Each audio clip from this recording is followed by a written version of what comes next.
চড়ক দেখতে গিয়েছিল, সে যখন ফিরছে সাইকেলে করে তখন ওখানে দুটো ছেলে ওকে উত্তপ্ত করে, টানা হেজড়া করে। মেয়েটা চেঁচামেচিতে পাড়ার লোকজন তাকে উদ্ধার করে বাড়িতে নিয়ে যায় এবং তার মা বাবা যখন এই থানায় এসে অভিযোগ করে, তার বাবাকে প্রশাসন থেকে পুলিশ তাকে বাড়িতে পাঠিয়ে দেয় এবং মা মেয়েকে সারা রাত্রি থানায় বসিয়ে রাখে। তাদের অভিযোগ নেওয়া হয়নি এবং মেয়েটাকে মহিলা কক্ষে বস করিয়ে রেখে তার উপর মানুষের একটা টর্চারও করা হয়েছে, এটা আমরা শুনেছি। কেন অভিযোগটা নেওয়া হলো না, সারা রাত্রি কেন তারা বসে থাকলো?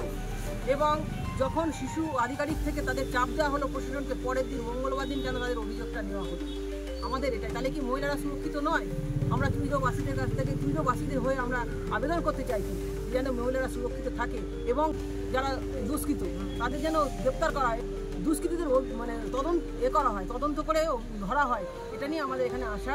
আমরা পুলিশ প্রশাসনের কাছে আবেদন করেছি যাতে একটা হেল্পলাইন খোলা হয় পাড়ায় পাড়ায়, মোড়ে মোড়ে, যাতে মহিলারা সুরক্ষিতভাবে যাতায়াত করতে পারে। রাত বিরোধ যদি কোনো অসুবিধা, কেন প্রত্যেকের হাতে মোবাইল, যদি কোনো হেল্পলাইন থাকে তারা যদি ফোন করে, নিশ্চয়ই যে দুষ্কৃতী আছে তারা ভয় পাবে মহিলাদের গায়ে হাত দেওয়াতে। এটা আমরা দাবি জানিয়েছি এবং এই তদন্ত যাতে অবিলম্বে তাড়াতাড়ি শুরু করা হয় এবং গ্রেপ্তার করা হয় দুষ্কৃতীদের, সেই তদন্ত চালু করে আমরা আজকে চাপ দিয়েছি। প্রশাসন আমাদের আশ্বাস করেছেন, তদন্ত শুরু হয়েছে এবং আগামী যাতে হয় সেই ব্যবস্থা তিনি করবেন। আমার নাম অরূপা সামন্ত, সাংগঠনিক জেলা সম্পাদিত। আজকে বিক্ষোভ আপনারা সকলেই অবগত। গত দুদিন আগে আমাদের এই যে উৎসব হয় সামনের সাততলায়, সেই গাজন উৎসব, সেই গাজন উৎসব থেকে ফেরার পথে মহিলার শ্লীলতাহানি হয়, নাবালিকা শ্লীলতাহানি হয় এবং তাকে অপহরণের চেষ্টা চলে। সেই মর্মে তাদের বাড়ির লোক, যাই হোক ওখানকার যারা এলাকার লোকজন রয়েছে তারা ওই অবস্থায় উদ্ধার করেছিল, কিন্তু ওখান থেকে উদ্ধার করার পর ওই মহিলাকে নিয়ে তার বাড়ির লোক, নাবালিকাকে নিয়ে তার বাড়ির লোক থানায় আসে, থানায় অভিযোগ জানাতে আসে।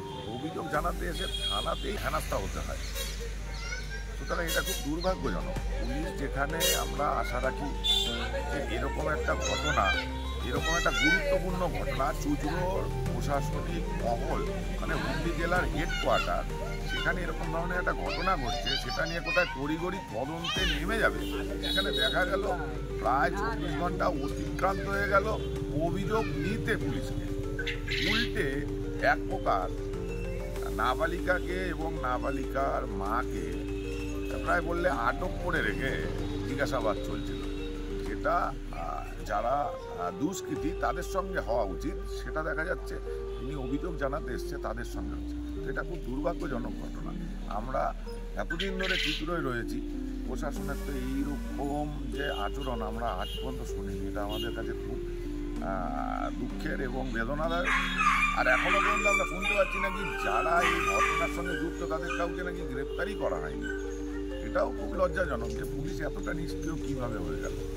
সুতরাং এই মর্মে আমাদের মহিলা সংগঠনের যারা কার্যকর্তারা রয়েছে তারা থানায় এসছে স্মারকলিপি এবং তাদের দাবি রয়েছে পরিষ্কার অবিলম্বে এই দুষ্কৃতী যারা এই অপহরণ করার চেষ্টা করেছে, শ্লীলতাহানি করার চেষ্টা করেছে, তাদেরকে গ্রেফতার করতে হবে এবং উপযুক্ত শাস্তি প্রদান করতে হবে।